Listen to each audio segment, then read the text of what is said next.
მოკლედ რაც შეეხება არაბების თემას, ახლა საქართველოში რო შემოყავთ არაბები, მე მინდა გითხრათ, აქ საფრანგეთშიც არიან არაბები და რა ხდება?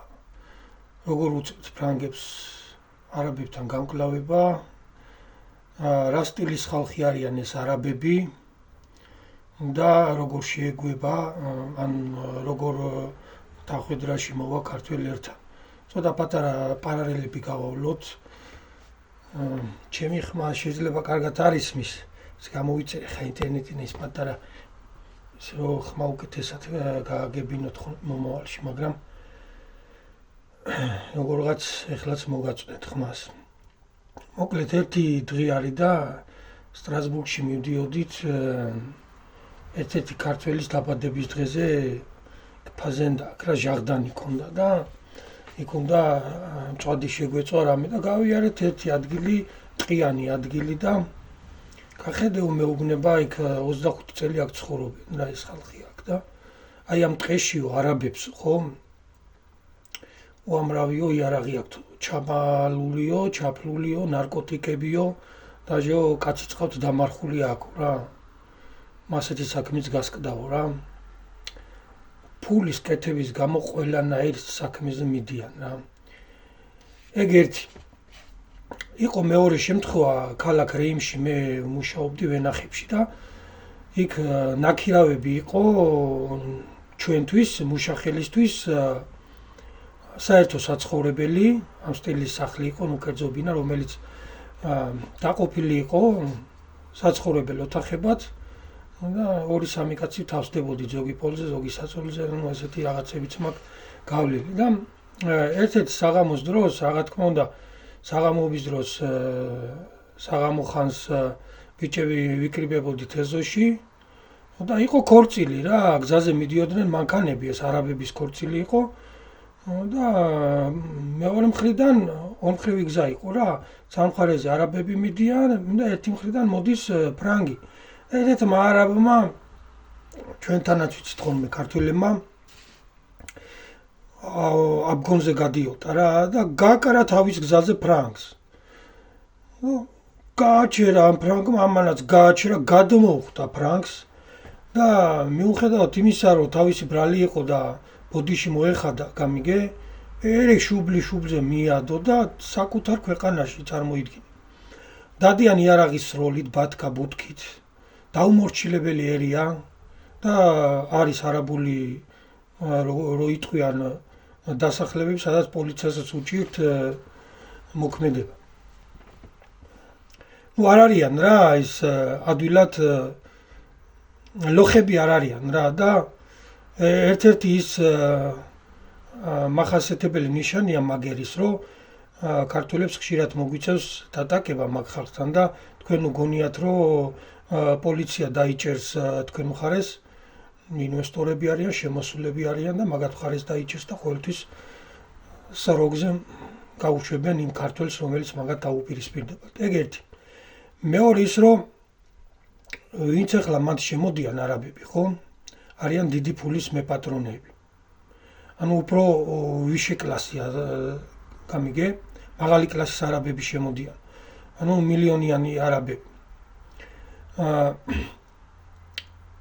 წარმოიდგინეთ ახლა გლეხმა კაცმა, ხო ბევრს გიყიდიათ მიწის ნაკვეთი, აგაროც რო ვეძახით და ბევრს გიყიდიათ და კარგად ანუ განვითარებული სამეურნეო დაგეგმარების შემდეგ თქვენ შეიძლება მოგმატებიათ და მოგდომებიათ მიმდებარე ტერიტორიების შეძენა. იგივე სიზამს არაბი.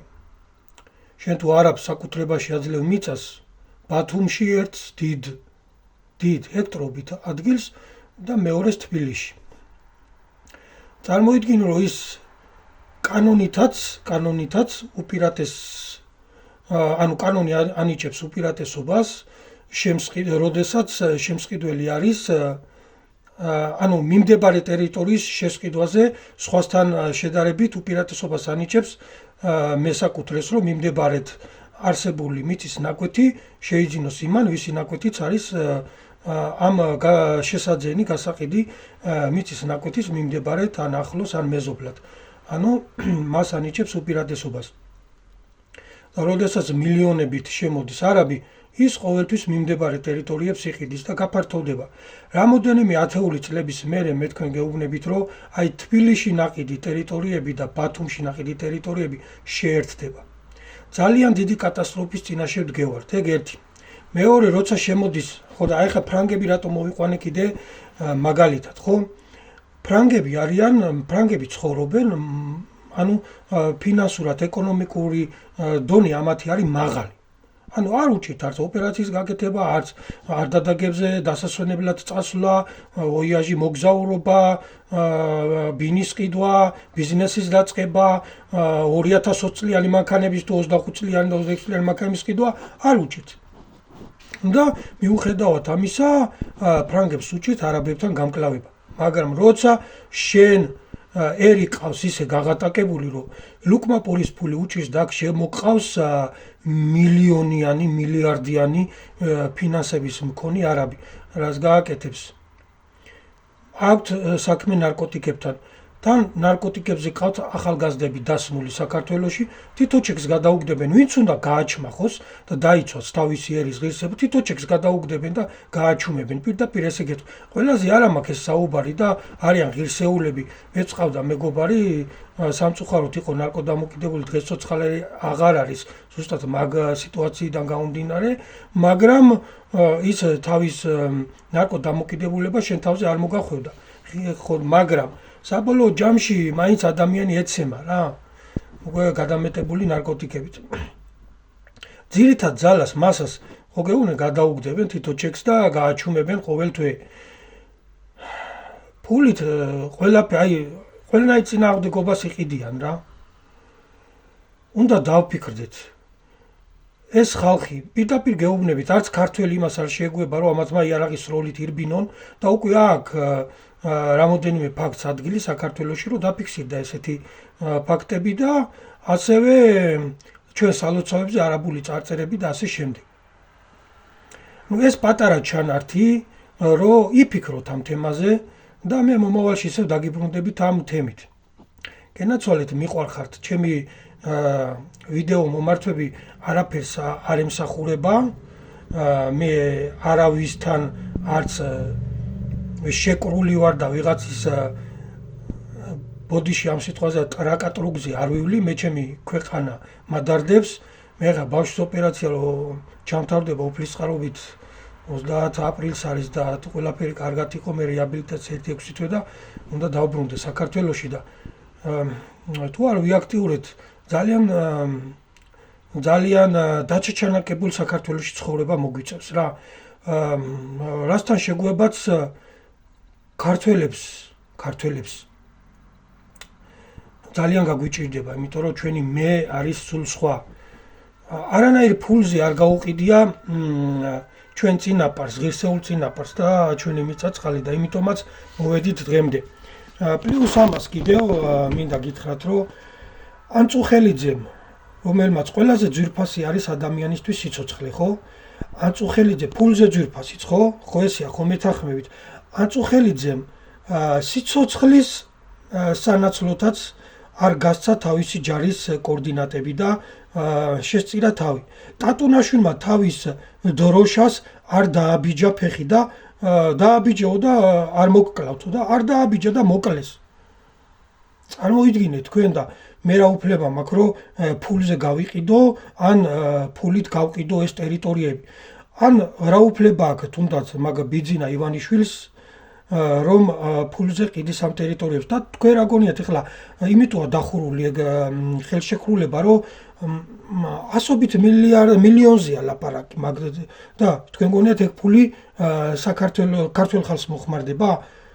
რომც მოახმარო არ უნდა გაყიდო მიწა-წყალი. და მე გონიათ მოხმარდება ეს საყდრისი რო ააფეთქეს ახლა იმ დღეს ბიჭებს ქონათ გადაღებული იქ ეხლაც მიდი ჩხაკაჩხუკის ხმა ისმოდა იქა ოქროს მოიპოვებენ ეს ოქროს რომ მოიპოვებენ მოდის თქვენამდე სად მიდის ეს ოქრო რამე შვება იგძენით ქართველებო ხო თავიანთ აი მილიარდელებს შორის ენციკლოპედიაში იწერებიან რა და მაგის გამო ყიდიან სამშობლოს. უნდა გამოფხიზლდეთ რა, სხვა გზა არ არის. ჩემი თხოვნა იქნება გამოფხიზდით, რაც უფრო ადრე, უფრო მალე მოვაგვარებთ პრობლემას. მაგრამ თუ ისე წამოვისვავთ კისერზე ჩვენს მტერს რომ ადგომა გაგვიჭირდება იქ, ანუ დატვირთულს, ფინანსურად დახუნძლულს ჩვენზე ძლიერს, მერე ფეხზე წამოდგომა გაგვიჭირდება, სანამ ძალას მოიკრებავენ, სანამ დამძიმდებიან ამ ჭამით და ოქრო ვერცხლით, მანამდე უფრო იოლია კისლიდან გადმოაგდო ვინც გაზის ზურგზე, ვიდრე უკვე ჯანზე მოსული და ღონეზე მოსული ადამიანი. იმის გადმოგდება კისლიდან ძალიან ძნელია და ცოტა ჭკვაზე მოვიდეთ რა, მეტი არაფერი. გენაცვალეთ, მე მიყვარხართ ცუყელანი, დაფიქრდით ამ თემაზე და ამ თემას კიდე შემოუბრუნდებით რა.